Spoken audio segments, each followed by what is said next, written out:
can we really control or at least modify the course of time thanks to alien technology? Is it possible to interact with humans from our future? So what is Project Looking Glass? Hi everyone! Welcome on section 51. This is DozGeek on YouTube. I hope you're fine, I hope you're well and you have a good day. You can subscribe to the channel at any moment because any support, any like, any share is very helpful for the channel, for us, for our work. We never really understand how works YouTube. The best that we can do is to try to use all the tools provided by YouTube. The more likes and the more sharing you have, the more it can help the channel to be visible and of course to get more views and to grow up in the time. This is now the time to help the channel. Wow, what a lovely guy on this picture. Project Looking Glass, this subject also speaks of a mysterious yellow cube. There is a lot of speculation as to what's hidden in Area 51, and it is encouraged by rumored sites of a spaceship crash site like the one located in Roswell, New Mexico, which isn't that far away from Area 51. So what is Project Looking Glass? To understand the greater project behind Looking Glass, you will have to understand military-grade alien technology. This specific theory basically postulates that a lot of military and airspace technology, along with their capabilities, are intentionally kept hidden from society in Area 51, and this technology has been influenced by found or acquired alien tech that somehow made it to planet Earth. This includes a variety of different devices and tech, like the Looking Glass, which, along with the yellow cube, is supposedly used for manipulating timelines. And this is where we are coming to the wormholes, or maybe the potential Stargates. Yes, this is sounding like the Tesseract object in the movie Avengers Endgame, but it's a fascinating premise. The glass may actually be a portal for us to not only view alternate timelines, but also to use it as a sort of time travel device that will allow those who possess it to influence our current timeline. Alice in Wonderland. In this story, you have the White Rabbit. It is introduced as always running late.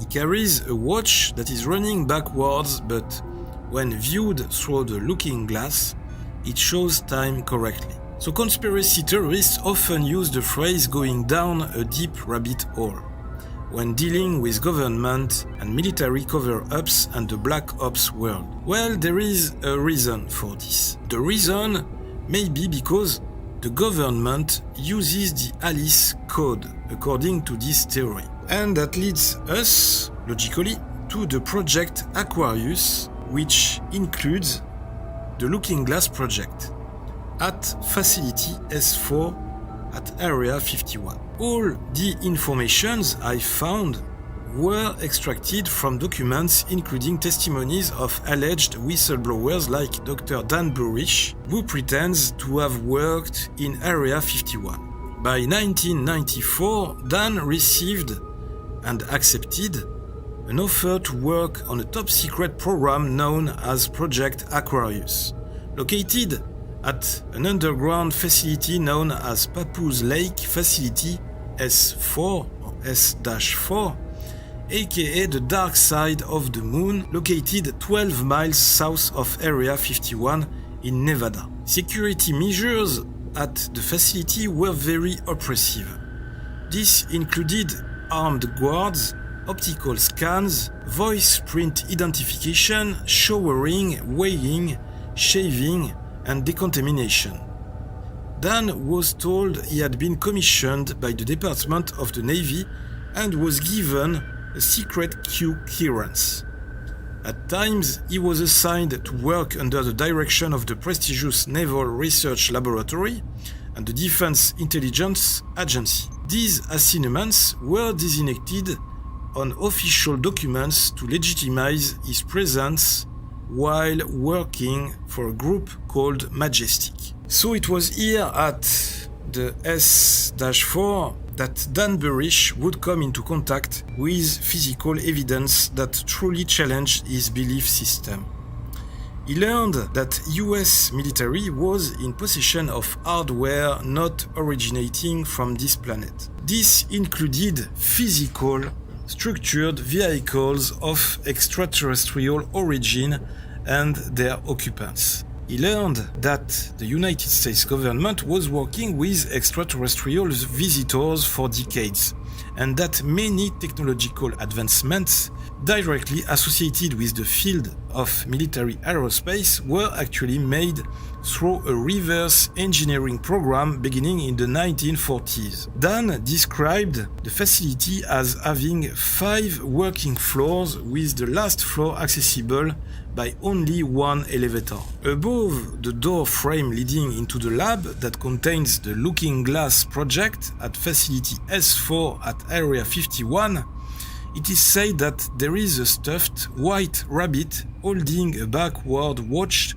mounted permanently to the frame. A large 3-foot-tall statue of a rabbit, symbolic of Alice in Wonderland, and this rabbit is often described as having a clock in his hand and wearing a royal maroon vest with gold fringes and black buttons. Level 2 or 4-2 is allegedly known as Alice's floor. This specific floor is said to contain a laboratory for weapons research and development, 3 board rooms, and provisions for emergency supplies. Also located on level 4-2 are 2 specific areas which contained components for Project Sidekick, another project. Level 4-2 is also the location of Project Looking Glass. The Looking Glass, this device utilizes 6 composite electromagnetic fields and an 8 adjustable rotating cylinder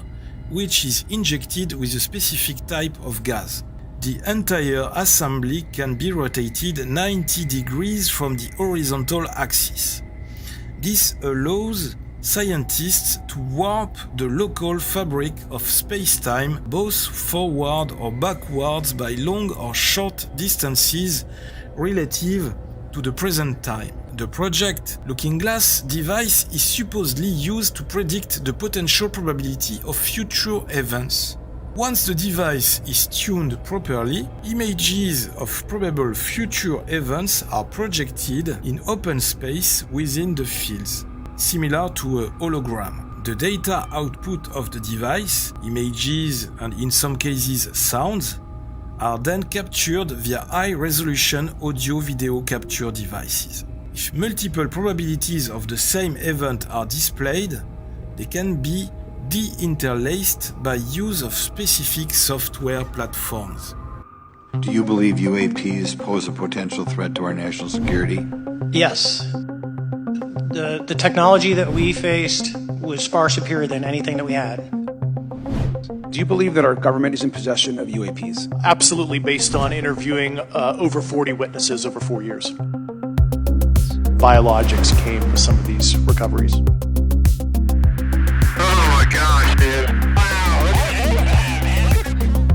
And next to the Project Looking Glass device are 2 transport pads which can teleport physical matter or humans from one location to the other instantly, just like a Stargate. But not always reliably and with certain disastrous outcomes during testing phases.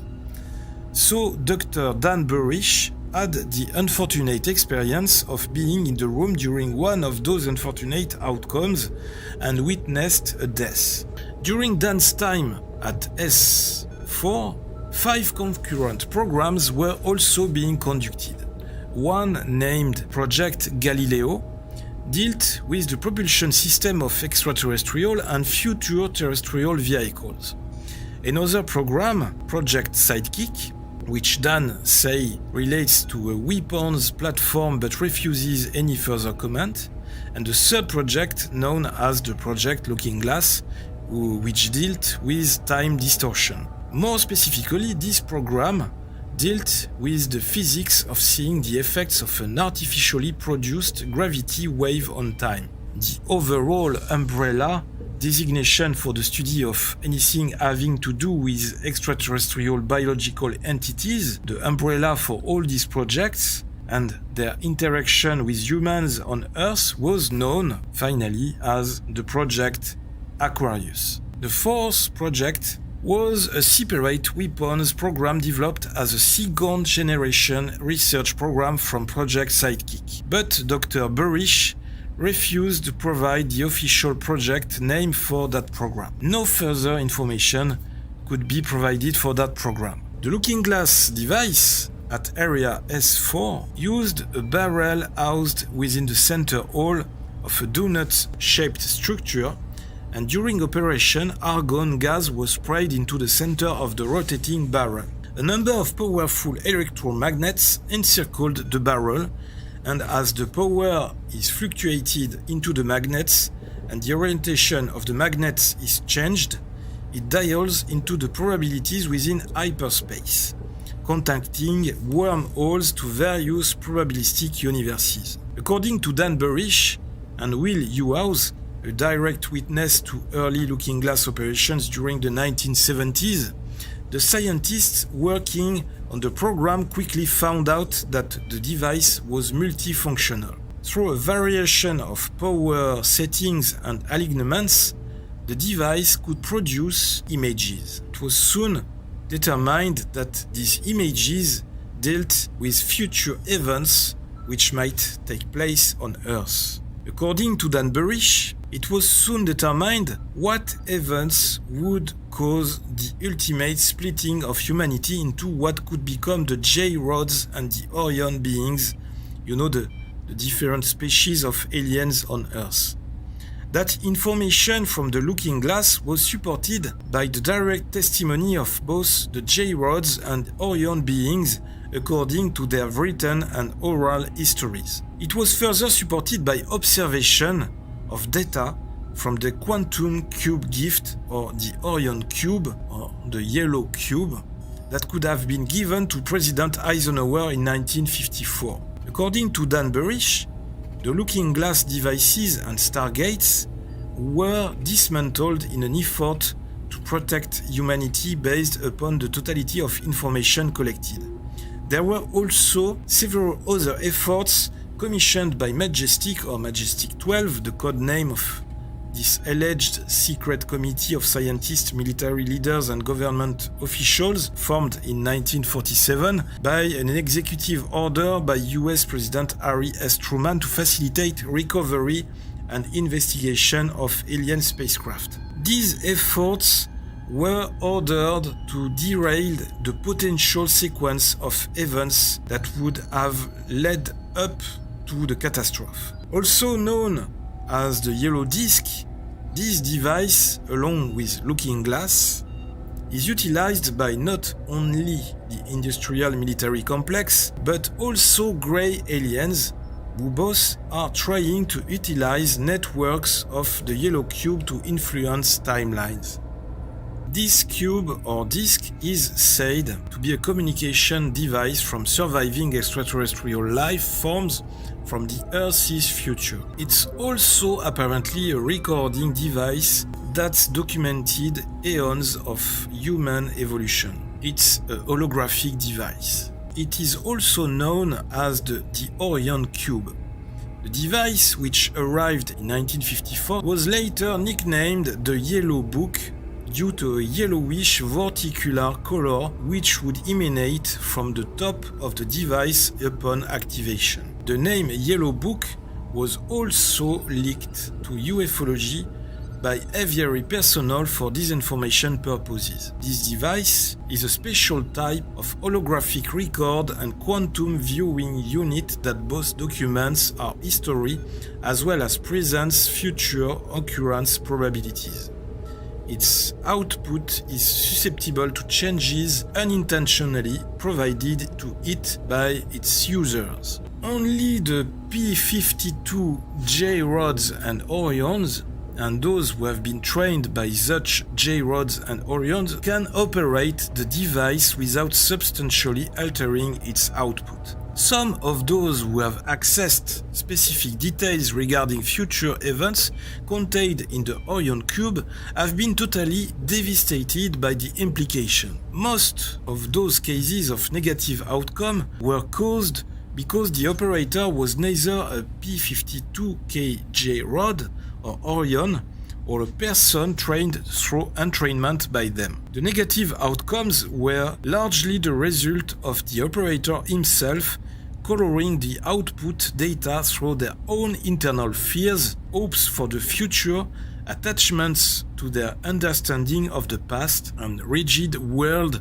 and philosophical views. Trained operators have either largely had few negative outcomes or have been able to intentionally color the outcomes in a way to manipulate onlookers. Supposedly, this yellow cube was handed over to Dwight D. Eisenhower in 1954 by the Orion Group, which is basically a group of insect-like negative aliens that wanted to interbreed with human beings around the World War II in order to jointly control our timeline. They succeeded apparently, and a lot of nasty stuff that's going down in our world is in direct relation to the fact that the Zeta aliens, or the Orion's group, are implementing their hive mind control to influence humanity adversely. This historical event was completely captured on motion picture film reels. The cube would measure 8 inches square and projects a holographic image above a 10-inch diameter emitted disk or concentrated light. The cube has been stored at multiple locations,